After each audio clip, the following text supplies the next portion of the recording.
Então fica quieta. Agora a tia Rô vai cortar meu cabelo.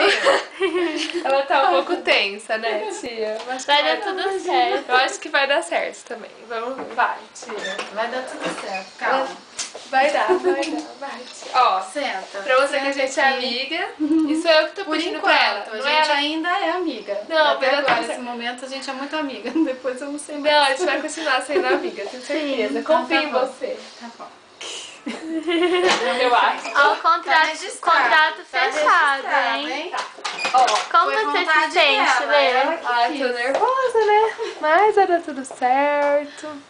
E você quis tomar essa decisão. Sim, fui eu, mãe. Mãe, se der errado, não é culpa da tia Rosana. Aí, né? Tá registrado, né, Silvia?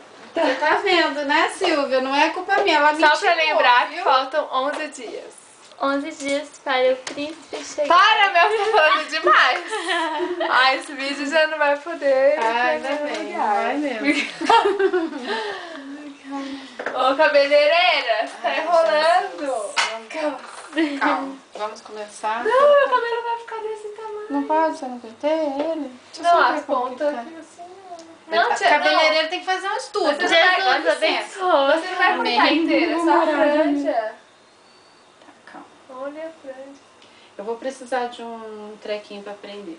Ah, tem Você tem quer aqui incomodar dentro, um aqui, pouquinho? Aqui mãe. mesmo você Aqui pode tem. ver. Tá filmando ainda? Tá.